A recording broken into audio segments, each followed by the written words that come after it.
بسم الله الرحمن الرحيم. يا أيها المزمل قم الليل إلا قليلا نصفه أو انقص منه قليلا أو زد عليه ورتل القرآن ترتيلا إنا سنلقي عليك قولا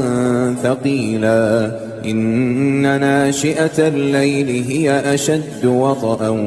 وأقوم قيلا إن لك في النهار سبحا طويلا واذكر اسم ربك وتبتل إليه تبتيلا رب المشرق والمغرب لا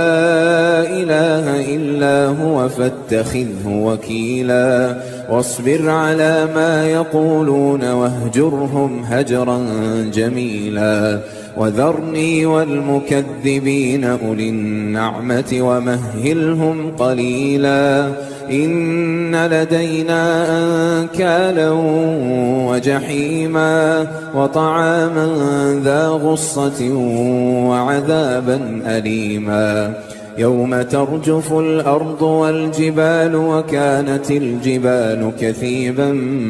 مهيلا إنا أرسلنا إليكم رسولا شاهدا عليكم كما أرسلنا إلى فرعون رسولا فعصى فرعون الرسول فأخذناه أخذا وبيلا فكيف تتقون إن كفرتم يوما يجعل الولدان شيبا السماء منفطر به كان وعده مفعولا إن هذه تذكرة فمن شاء اتخذ إلى ربه سبيلا إن ربك يعلم أنك تقوم أدنى من ثلثي الليل ونصفه وثلثه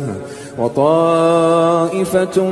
من الذين معك والله يقدر الليل والنهار علم أن لن تحصوه فتاب عليكم فاقرؤوا ما تيسر من القرآن علم أن سيكون منكم مرضى وآخرون يضربون في الأرض يبتغون من فضل الله وآخرون يقاتلون في سبيل الله فاقرؤوا ما تيسر منه وأقيموا الصلاة وآتوا الزكاة وأقرضوا الله قرضا حسنا وما تقدموا لأنفسكم من خير تجدوه عند الله هو خيرا وأعظم أجرا واستغفروا الله